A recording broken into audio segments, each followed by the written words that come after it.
Well, folks, welcome to Coffee with Job, a bit of shortbread with Job actually as well.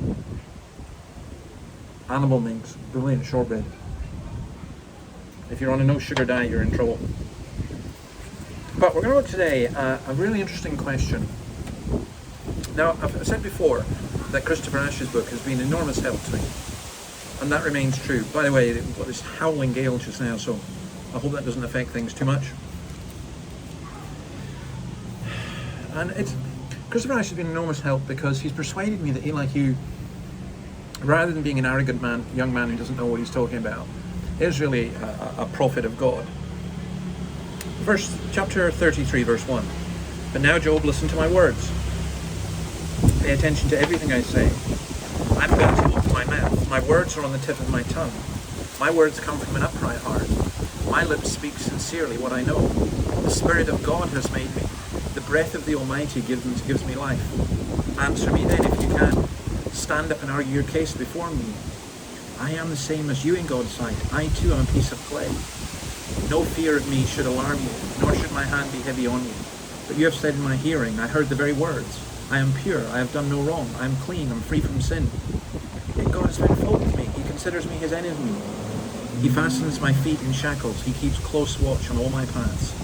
But I tell you, in this you are not right, for God is greater than any mortal. Now he says more than that, of course, and we'll come to that, but that's enough for today. As I say, Christopher Ash points out, and I think this is very true, that Elihu asked Job to listen because of his sincerity, verse 3, the spirit, verse 4, his seriousness, verse 5, and his sympathy, verses 6 and 7.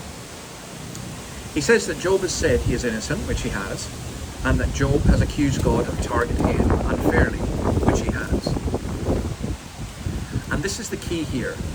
He does not say that Job is suffering because he's done wrong, but he says that Job is saying wrong things about God because he is suffering. Now I think there's something so important in that.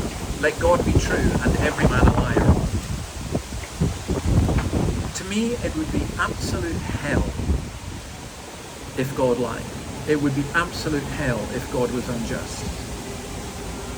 Richard Dawkins believes that the universe has nothing within it, that there's no good or evil within it. These things just happen. To me, that's an awful world to live in. But a worse world would be to live in a universe where there was an unjust and unfair God. And that's where Satan keeps coming in to try and get us to think that. Even, I don't know if you've ever had that kind of experience, but I have, where you have these blackest and darkest thoughts. And it's almost like accusing God. And then you realize if this is true, what I'm thinking, then everything is in ruins. And of course it's not true. Job seems to implicate God and claim that God is unfair. Now, whether Job did that or not, I think he probably did. I think there's a mixture here. But it is the very heart of faith to believe in God's love when all the evidence around us seems to suggest otherwise. In other words, when your circumstances scream out to you, this is unfair, this is not right, this is cruel, this is wicked, this is unjust, Lord, how can you let this happen? I think that it's possible that what Elihu is saying here is that God permits Job to suffer as a warning. And there may be an element of truth in that. But again, remember, Elihu did not know what happened at the beginning of this book. So for me, this is hugely important. And if you're listening to this, I know that some of you have had these dark thoughts, which really are what John Flavel, the Puritan, calls atheistical thoughts. They've come in and they've caused you to perceive of God as not being just, not being fair, not being loving. And I think instead of judging God by your circumstances, you have to judge your circumstances by God. All right, I will come back on Monday. We'll do the Romans Road. I think it's the last one this Sunday, but we'll come back on Monday. Meanwhile, I'm off to the cricket and, well, I'm going to finish my shortbread. See you then. Bye.